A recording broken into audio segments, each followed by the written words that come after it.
Hi, today I'm going to show you Seesaw. So I've been looking for a different way for my students to showcase learning back to me while I am in the classroom, and especially now that I'm using the distance learning model with my students. So I did pick Seesaw because it does have a lot more to offer than Class Dojo, which is what I'm currently using. So basically this is what you see when you do log into Seesaw. And then I started adding fake students here. So there is a class journal. So basically a page where you can post pictures of student work, or the students can post things too. And then each student also has an individual journal as well.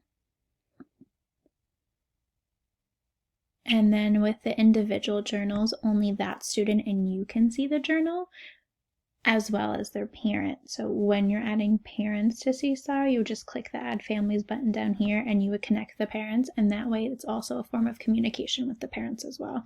So if you look up here, there's an inbox, so you can easily send messages, mass messages about a party, or a specific message to a specific parent about a behavior concern.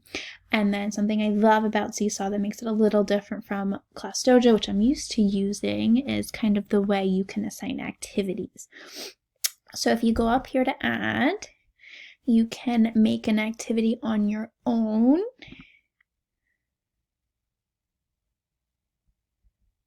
Which would be right here, create new activity, or you can easily browse a community library that has activities kind of already made for you, specific to your grade level and what your students might be working on. So since I did click on kindergarten, and I clicked all subjects. These are some examples that popped up. I'm going to click on remote learning kindergarten. And then I'm going to click on fluency reading practice. This is actually something my kids are working on this week on something else.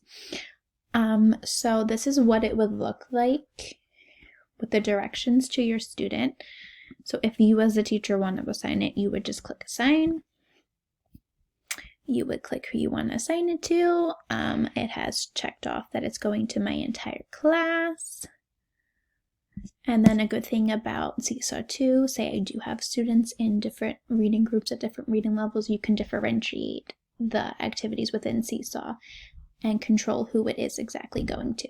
Here I'm assigning the assignment to the entire class. So I have the entire class checked off, not just a certain student or a group of students, and I'm going to hit assign. And then when the students do go in on their end, there is an option to play the instructions back to them, and it'll tell them exactly what to do. So for this assignment, they would be taking a photo of the book they're reading in front of them at home.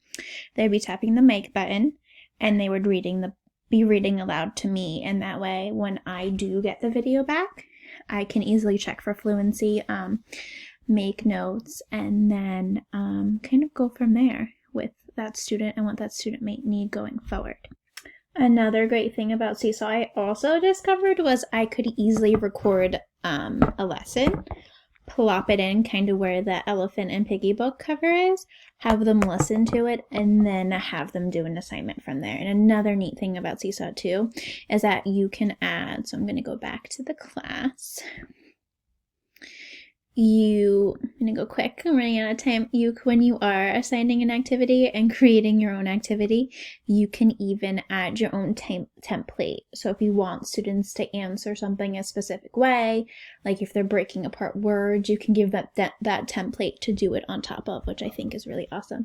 And then the two standards that Seesaw do connect to is 3E, which is develop learning assessments that provide a personalized, actionable view of student progress in real time, and 3D, support educators in using technology to advance learning that meets the diverse learning, cultural, and social emotional needs of individual students. Thanks. Bye.